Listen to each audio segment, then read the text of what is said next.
grâce que tu nous donnes ce matin. Nous te louons et te glorifions au nom de Jésus. Alléluia. Amen. Amen. Nous bénissons le Seigneur ce matin. Et j'espère que ce que nous transmet par les 12 matins en train d'apporter quelque chose de solide dans nos vies. Alléluia. Amen. Nous bénissons le Seigneur de nous faire comprendre ce passage important, de jeter nos pains sur les eaux et plus tard de les retrouver.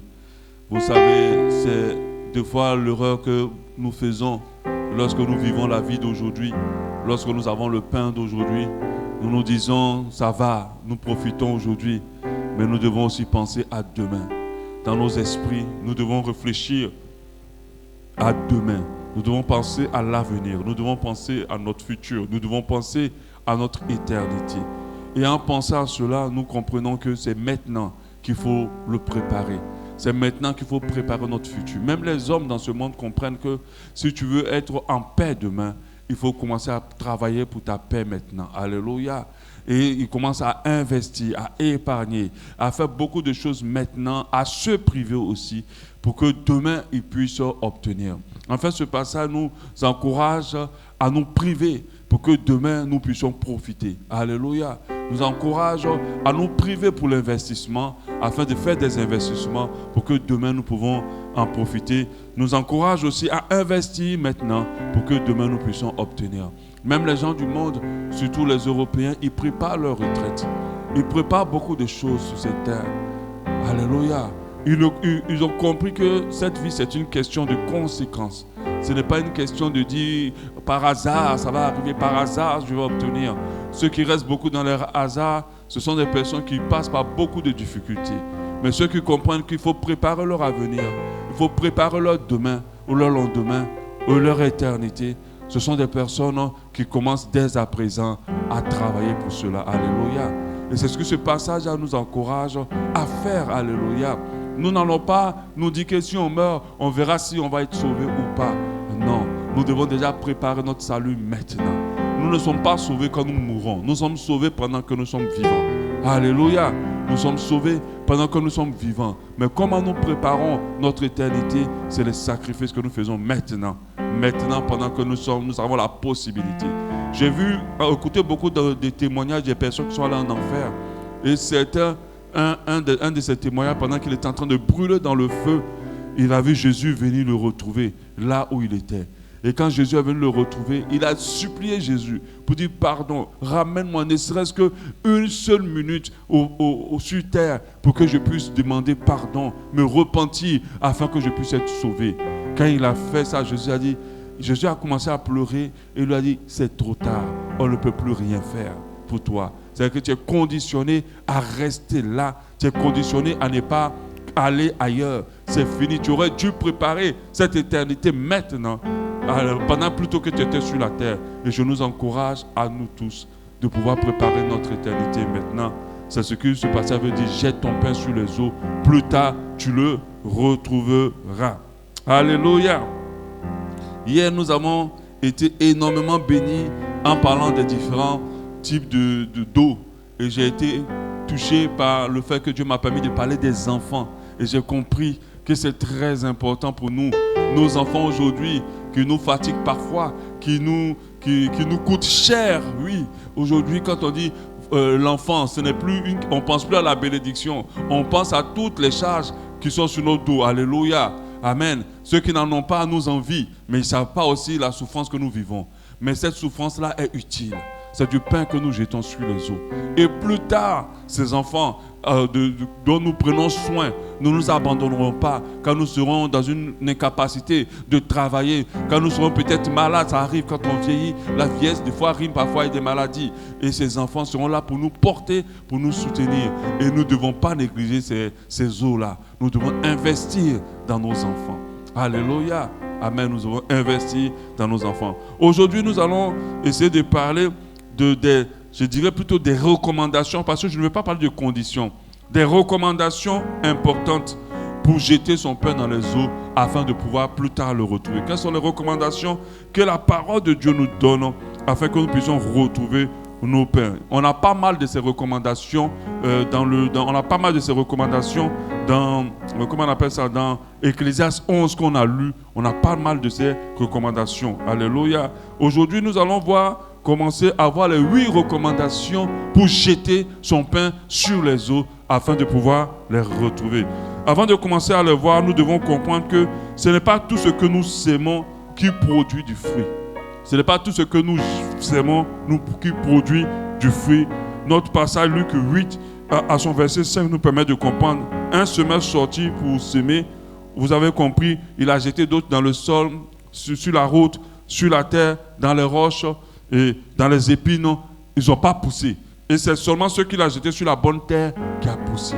Donc ce n'est pas tout ce que nous sémons qui pousse.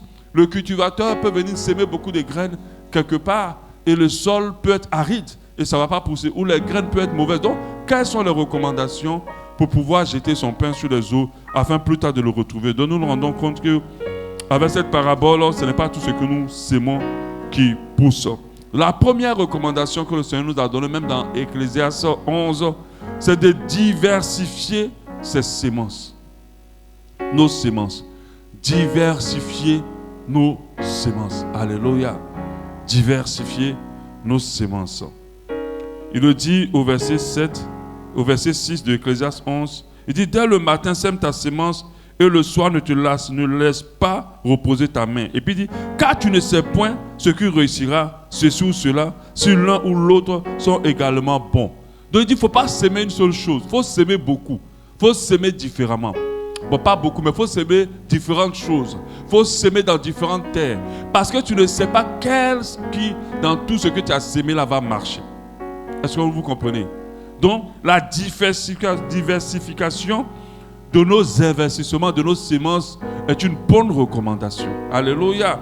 Donc, c'est comprendre à faire divers types d'investissements.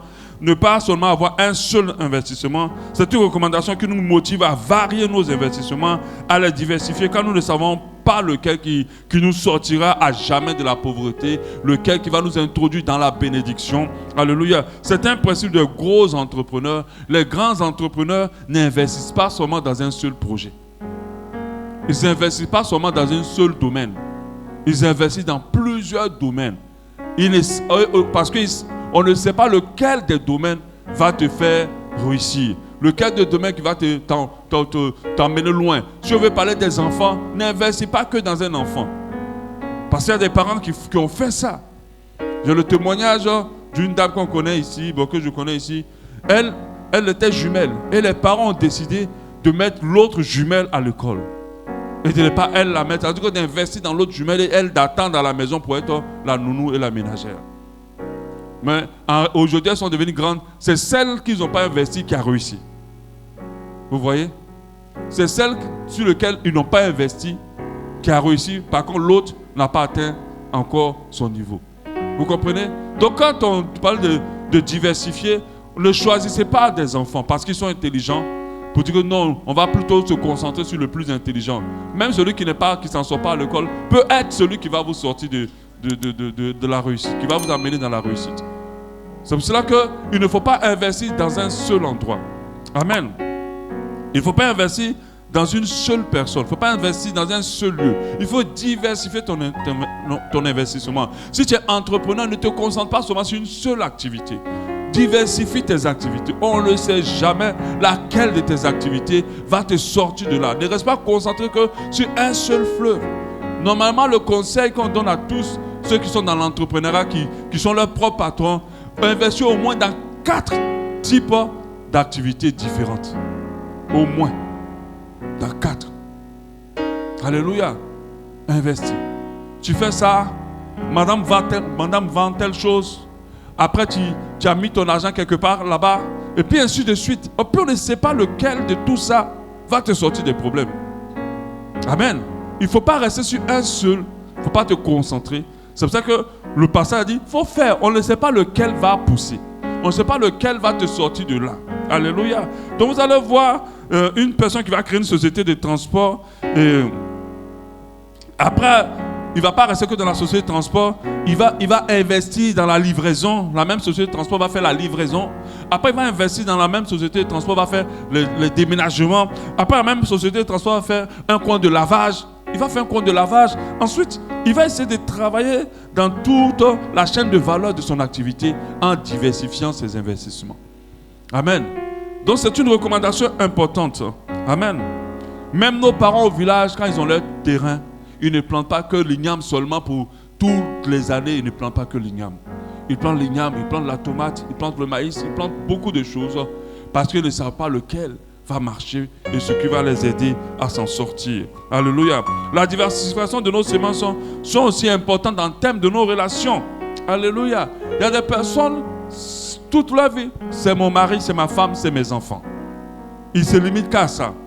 Ils ne cherchent pas à aller plus loin. Ils ne développent pas de relations. Ils ne développent rien d'autre. Ils se disent, oh, moi en tout cas, avec ce monde-là, les gens sont mauvais. Moi seulement c'est mon mari. Oh. Moi seulement c'est ma femme. Oh. Moi seulement c'est mes enfants. Ils s'occupent de leurs parents. Même les parents même ne visitent plus. Ils n'entretiennent aucune relation avec les autres. C'est-à-dire, ils ont seulement eu des relations exclusives avec leurs enfants ou avec leur conjoint. Et puis pas plus. Faites très attention. Alléluia. Même dans tes relations, il faut t'ouvrir. Il faut diversifier. Fréquente tes parents, aide des amis, développe tes relations avec tes collègues, développe tout. On ne sait jamais laquelle des relations qui va venir, par laquelle Dieu va te visiter.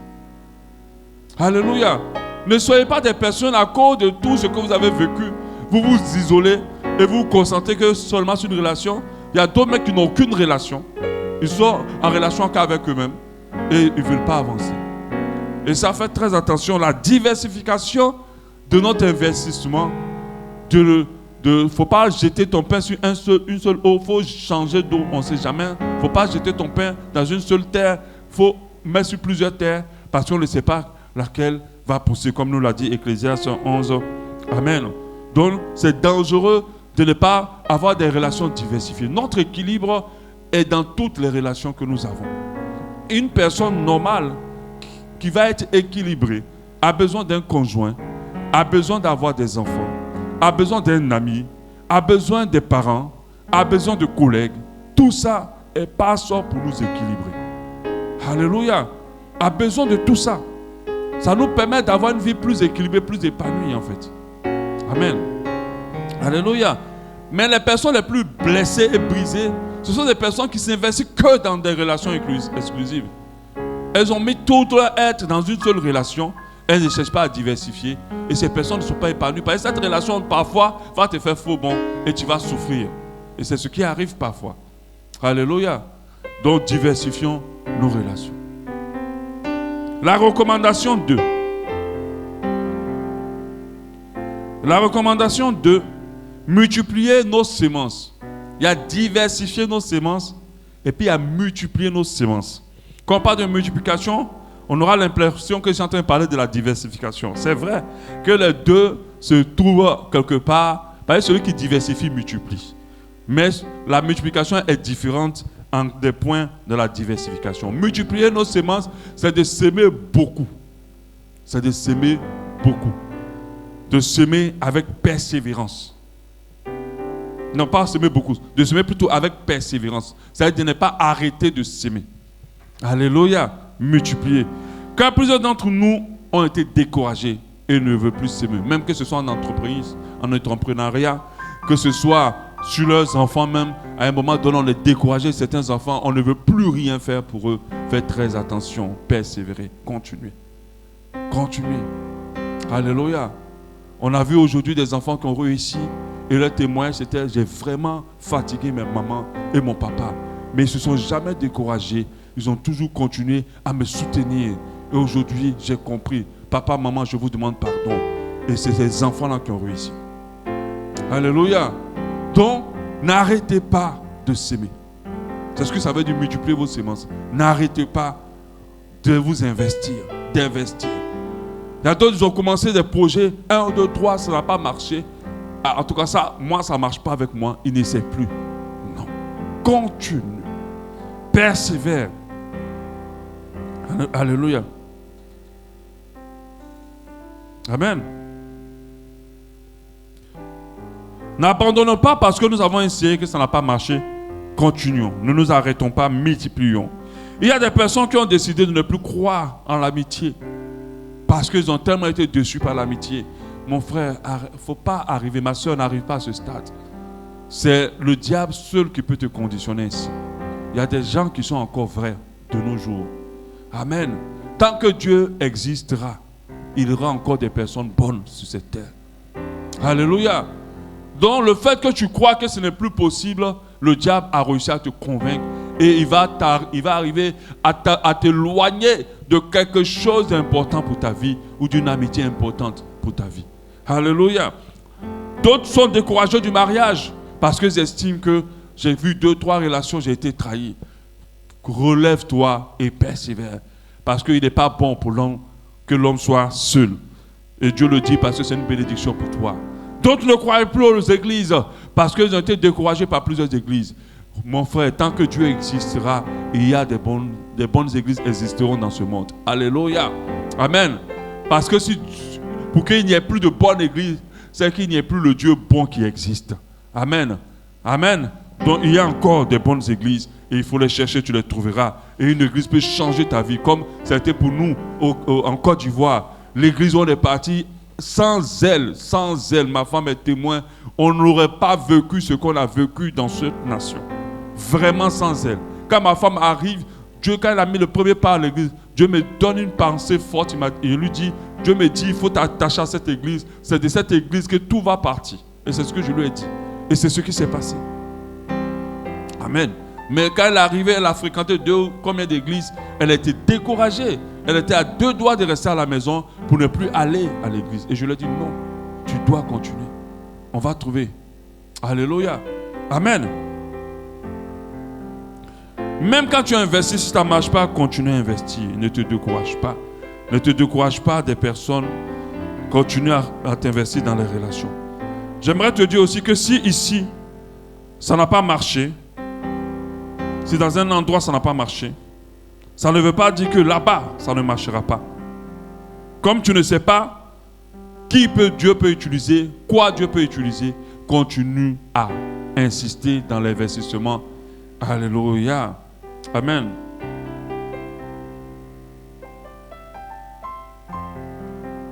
Amen. Je peux prendre l'exemple de celui qui a créé la marque Dyson. Il s'appelle James Dyson. Alléluia. À 31 ans, il a trouvé que son aspirateur qu'on vendait à l'époque n'était pas puissant. Et il a compris que c'était le sac qu'on collait à l'aspirateur qui diminuait la puissance au fur de l'utilisation qui se remplit. Et il a décidé de créer un aspirateur sans sac. Mais c'est après près de 5127 essais d'investissement, parce qu'à chaque fois, c'est son propre argent qu'il devait utiliser pour faire. Il a créé plus tard un aspirateur en 1983 qui soit de cette puissance-là. Aujourd'hui, les aspirateurs de marque Dyson sont les aspirateurs les plus puissants au monde et les plus vendus au monde. Alléluia. Mais il n'a pas arrêté. Il a persévéré 5127 fois pour qu'il arrive au stade de créer ce qui a marché. J'aimerais dire à quelqu'un qui est entrepreneur, ne te décourage pas. Tu as commencé à vendre, tu as commencé à faire, ça n'a pas été continu. Tu as ouvert la boutique, après tu as fermé, rouvre encore la boutique. Persévère, insiste. N'arrête pas. Un jour, ça marchera. C'est dans la persévérance que la réussite nous trouve. C'est dans la persévérance que la réussite nous trouve. S'il n'avait pas persévéré, James Dyson, il n'aurait pas été un milliardaire. Aujourd'hui, il est la première fortune en Angleterre. La première fortune en Angleterre. Et sa marque est hissée au rang des marques de luxe en Angleterre et dans le monde entier. La première fortune en Angleterre. Quelqu'un qui n'était rien. Mais qu'est-ce qu'il a fait? Il a multiplié. C'est-à-dire quand il paye son argent, il essaie, ça ne marche pas. Il remet encore l'argent pour essayer, et réessayer, et réessayer, réessayer. Et puis un jour, ça a été le bon. Et il a eu son argent. La dernière recommandation que je vais prendre, je regarde l'heure rapidement. Parce que je peux la prendre demain. Oui, je peux la prendre. On l'avait déjà vu. Donc la première recommandation, diversifier. N'investis pas seulement dans un seul endroit. Investis dans plusieurs endroits. Deuxième, multiplier. C'est-à-dire, continue à t'investir. Ne t'arrête pas. Ne t'arrête pas. Insiste sur son investissement. Insiste à investir sur tes enfants. Insiste tous tes enfants. Parce que si tu gardes la diversification, il ne faut pas rester concentré sur un seul enfant. Concentre-toi sur eux tous. Investis sur eux tous. Investis dans tes relations pour la diversification. La multiplication, insiste, ne t'arrête pas. La troisième recommandation, c'est s'aimer beaucoup. Investis beaucoup. Investis beaucoup. On le connaît déjà parce que j'avais lu en Riche pour Dieu. 2 Corinthiens 9, 6. Sachez-le, celui qui sème peu moissonne peu, et celui qui sème abondamment moissonnera abondamment. Nous savons très bien que si un paysan fait sa récolte et puis il prend son même petite poignée pour s'aimer, après avoir fait une grande récolte, chaque fin de mois, au fur des années, au fur des saisons, il va se retrouver pauvre. Ça c'est clair. Amen. On est d'accord que tu as récolté beaucoup et puis tu as pris seulement un petit lot, puis tu as sémé, puis tu as mangé tout le reste. Qu'est-ce qui va se passer? À chaque évolution des saisons de ce que tu plantes, tu deviendras forcément pauvre. Tu pourras maintenir ta richesse si tu prends une bonne partie bien grande pour s'aimer encore davantage, pour pouvoir avoir davantage plus et pour multiplier tes gains et demain devenir plus riche. Donc celui qui s'aime beaucoup gagne beaucoup. L'erreur que plusieurs font, ils donnent petit et ils espèrent beaucoup. Ils gagnent beaucoup mais ils donnent petit et puis ils espèrent beaucoup. Donc du coup, ils n'avancent pas. Du coup, ils ont comme l'impression de faire du surplace. Ils ont comme l'impression de ne pas évoluer. Ils ont comme l'impression de toujours revenir à la case de départ. Et il y a un problème. Je me rappelle à l'époque pour mon site Nicodème, quand j'avais commencé à réaliser ce site-là, le premier investissement que j'ai fait dans ce site, c'était tout mon premier salaire. J'avais donné 100% de ce que j'avais touché pour payer l'hébergement et certaines choses. J'avais donné 100%, j'avais investi. Ce site-là, aujourd'hui, a ouvert la porte à énormément de choses dans ma vie. Mon investissement jusqu'à aujourd'hui, je ne finis pas encore de récolter les fruits. C'était quoi mon salaire à l'époque? C'était 60 000 qu'on m'avait donné à la fin du mois. Et j'avais mis tous ces 60 000 pour faire ce site. Ces 60 000 que j'ai mis là, jusqu'à aujourd'hui, je continue à bénéficier de cet investissement. Parce que c'est ça qui m'a permis de connaître ma femme. Parce que c'est par Nicodème qu'on s'est connus. C'est ça qui m'a permis de rentrer dans mon ministère. La majorité de mes grandes relations dans le monde entier, c'est ce site-là. Je connais beaucoup d'hommes de Dieu connus, célèbres, à cause de ce site. Même le pasteur Bassol était un des habitués du site Internet.